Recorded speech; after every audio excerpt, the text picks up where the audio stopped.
Hey guys, what's up? I want to ramble on about water for a little bit. I watched a documentary called The Secret of Water, and I'm like, I wake up in the morning and I'm like, thank you God for another beautiful day. This is going to be a benevolent day. And then water, what? It's so fixated on my mind.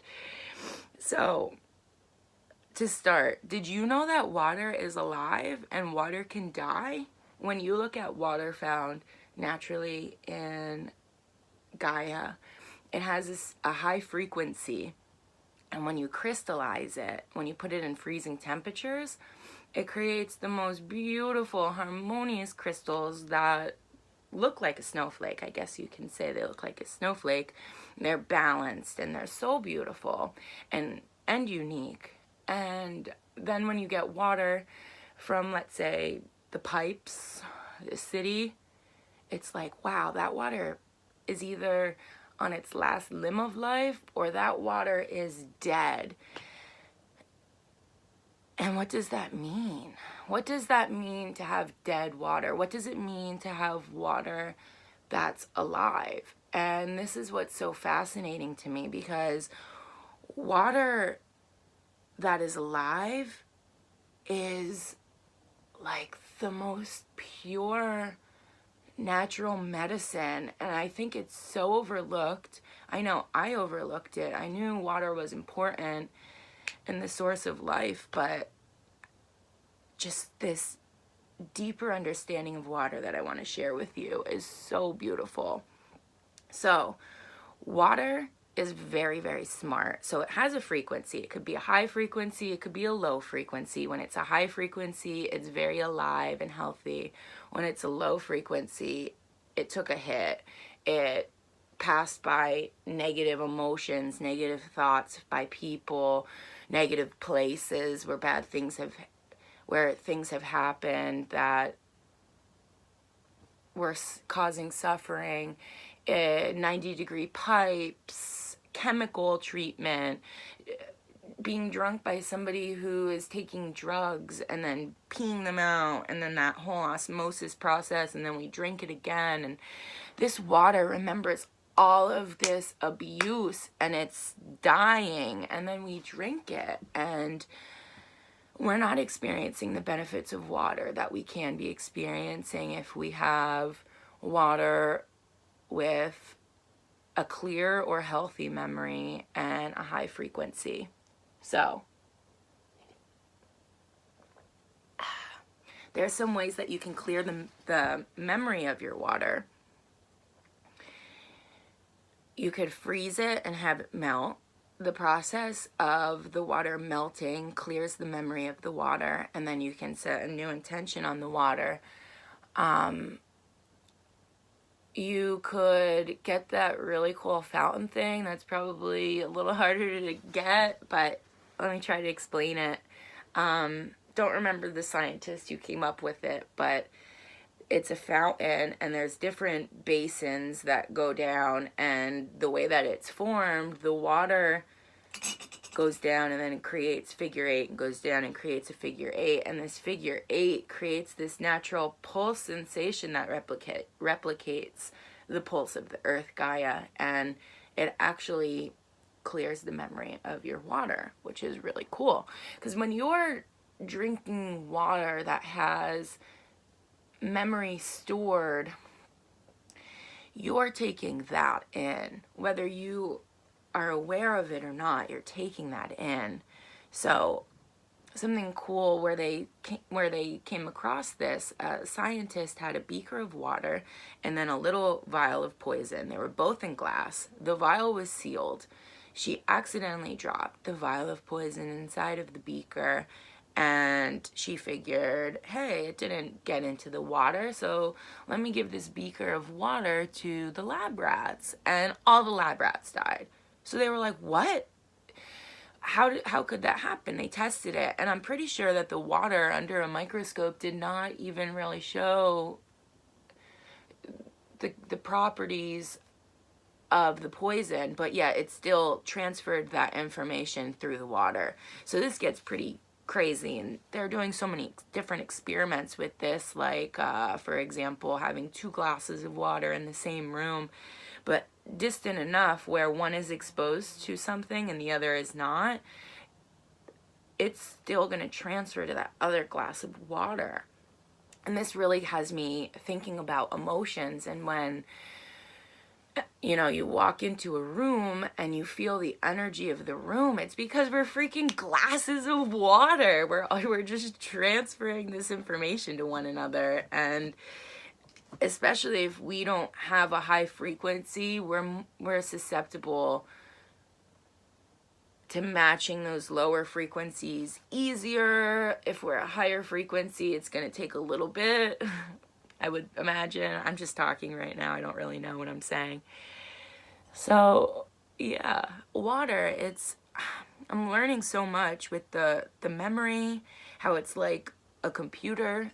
It stores everything. They said a really beautiful analogy where it's like as water falls as rain, it has no memory, and it hits Earth, and each part of Gaia that the raindrop touches transfers into the water. And when the water flows through Gaia, it absorbs everything and becomes the frequency of Gaia because it has the collection of all the parts, like entropy. And when you drink this, it's like you're drinking the essence of Gaia, and you are one with Gaia. So it's just, it is deep. It is so deep. Something really fascinating that I learned about water from the documentary is water forms this bridge. I think that they were playing a specific frequency. I'm not too sure, but they put water, and it has to be alive. It has to be from like a spring. Don't get it from the tap. And put it in 2 different vessels. And I think they played a frequency, and it actually created a bridge between the 2 waters, and it had a hotter temperature where the bridge was. I thought that was fascinating. It truly shows how much water is alive. Water is a bridge, literally, figuratively. Water is a bridge. It's just so fascinating. What else could I talk about? Dr. Emoto's crystallization experiment. He worked with that for so long, and he had so many different controls. And one thing he's really well known for is his rice experiment and the crystallization experiments. So he would get water, and he would say specific words to the water, and then he would crystallize the water, and he would analyze the crystal formations that the water would form. And what he found was we affect the water. Our intention, our words, our energy affects the water. So whether we say hateful things, whether we expose it to like different radiations, technologies, heavy metal music, even if that water would have crystallized beautifully before, when you expose it to those negative thoughts, all of that kind of stuff that I just mentioned, it does not crystallize good. It looks like, so when it's harmonious, you get a centered, beautiful snowflake looking like crystal. When you expose it to negative thoughts, that heavy metal music, radiation, it's like the whole thing's like frozen, and it's like dots, and it's like so chaotic and scattered, and it's such a big eye-opening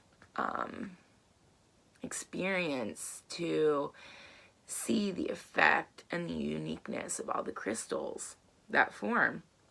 I know Dr. Emoto was working with trying to find the word that balanced the water the most, and what he found was that it's not just one word that balances the water the most, it's 2 words, love and gratitude.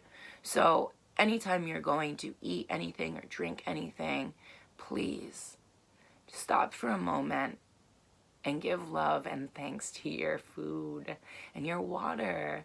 It journeyed so far to get here. It took so much abuse. It's carrying all of that memory, and it's here for you. And the least that thing that you could do is give it love and thanks. It's crazy. It's like, as the rain falls, it's a blank canvas, and anything that it touches, it's like a paint on a canvas. It takes it all. It has it all. And yeah, and then you get down to the science behind water, and it's like it has what, 61 abnormalities. We don't understand it. Everything about water is mysterious, and they say that water is a replication of space-time. Water has all of the properties, all of the physics from the universe inside of water alone. Whether you want to look at the Fibonacci number, what is it, 0.613 or something like that. When you have the ice and you melt it, it turns out to be that number or something like that. It's just everything about water. I just have so many questions and contemplations and love and gratitude for you, water.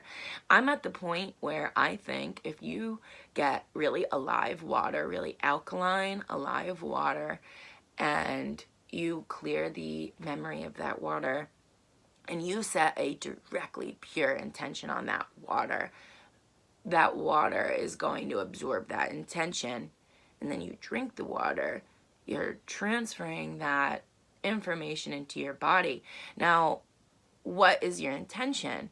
This is what excites me so much, because I really think that I'm understanding how much of a healing tool water can be. And I think that water has the potential to alter DNA mutations and heal our body. And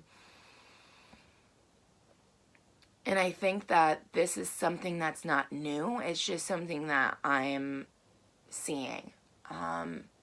I think with the tradition, like praying, giving thanks before you eat or drink represents that. But I also think that different traditions, different faiths, just what water represents in the spiritual faiths, it represents something in all of them. It's just so beautiful. We wouldn't be here without it.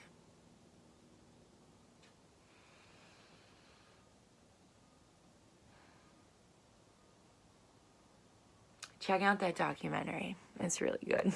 Namaste.